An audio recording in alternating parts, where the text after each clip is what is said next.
40 বছরের ছেলের সাথে যখন একটা 15 বছরের মেয়ের বিয়ে হয়, তারপর সে মেয়েটার সাথে কি হয়েছিল শুনলে আপনি অবাক হয়ে যাবেন। প্লিজ ভাই, ভিডিওটা দেখার সাথে সাথে একটা শেয়ার করে দিবেন, তাহলে অনেকে ভিডিওটা দেখতে পারবে। একটা লোক ছিল, তার পরিবারের প্রতিটা মানুষই খারাপ ছিল, এমনকি সে লোকটাও খারাপ ছিল। তার জন্য সে লোকের যে বউ ছিল, সে বউটা তাকে ডিভোর্স দিয়ে চলে যায়। কারণ তার পরিবারের লোকজন সে বউর উপর অনেক অত্যাচার করত। সারাটা দিন সব কাজ করানোর পরও তাকে খাবার দিত না। তারপর তার পরিবার ঠিক করলো তার ছেলেকে আবারও বিয়ে করাবে, কিন্তু এবার যদি বিয়ে করানো হয় তাহলে একটা গরিব মেয়ের সাথে বিয়ে দিবে।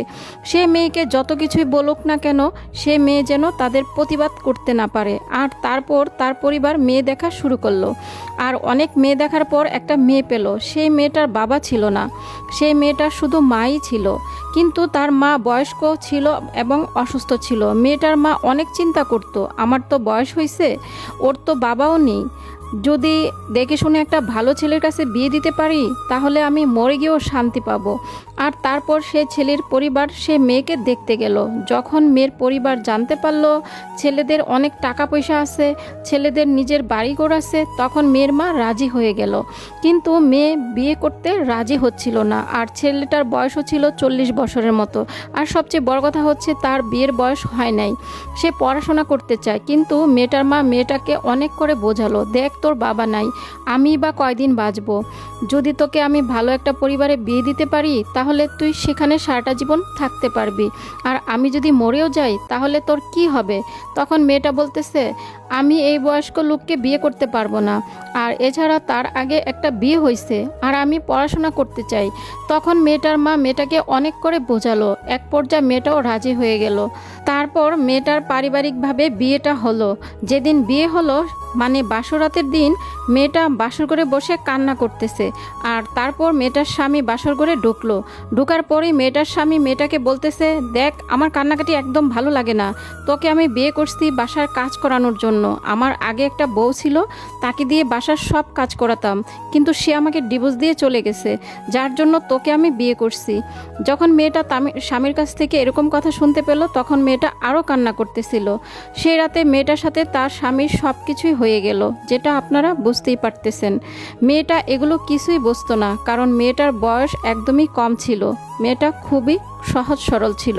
আর যখন স্বামী তার স্ত্রীর কাছ থেকে চাহিদা বুক করতে পারলো, তখন স্বামী স্ত্রীকে বলতেছে, সকাল হলে বাসার সমস্ত কাজ তোকে করতে হবে।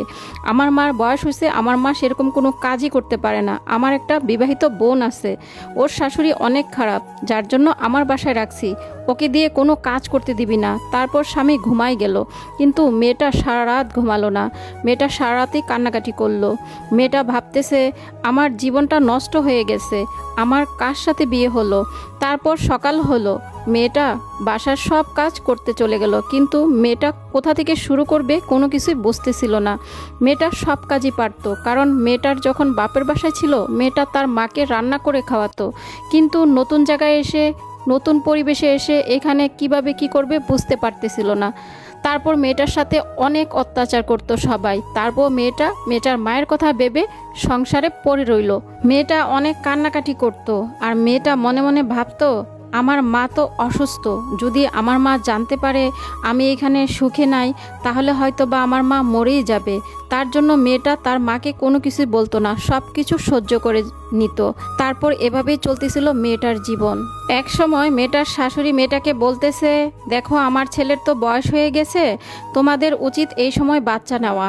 তারপর মেয়েটাও মনে মনে ভাবলো, যদি আমাদের একটা এখন বাচ্চা হয় তাহলে হয়তো বা আমার স্বামী বাচ্চার দিকে তাকায়া আমাকে অনেক ভালোবাসবে। তারপর মেয়েটার বাচ্চা নেওয়ার পরিকল্পনা করলো। আর কয়েক মাস যেতে না যেতেই মেয়েটা জানতে পারলো তার পেটে বাচ্চা। তখন মেয়েটার শ্বশুরবাসা থেকে একটা কথাই বলল, আমাদের জন্য ছেলে সন্তান হয়। আর যখন মেয়েটার বাচ্চা হবে মেয়েটাকে দিয়ে সব কাজ করাতো। মেয়েটা যদি ভালো মন্দ কিছু খেতে ইচ্ছা করতো মেয়েটাকে ওরকম কিছু দিত না, যাই হোক। আর বলতে বলতে মেয়েটার একটা মেয়ে সন্তান হলো। যখন সবাই জানতে পারলো মেয়েটার একটা মেয়ে সন্তান হয়েছে, তখন মেয়েটার সাথে অনেক খারাপ ব্যবহার করতো। মেয়েটার বাচ্চাকে কোলে নিত না। তখন মেয়েটা মনে মনে কান্না করত। আমি না হয় সারাটা জীবন কষ্ট সহ্য করতে পারবো, কিন্তু আমার যে মেয়ে হয়েছে ওর জীবনটা তো জাহান্নামের মতো হয়ে গেছে। ওর কি দোষ? ও তো আর ইচ্ছে করে আসেনি, আল্লাহ চাইছে তাই একটা মেয়ে সন্তান হয়েছে।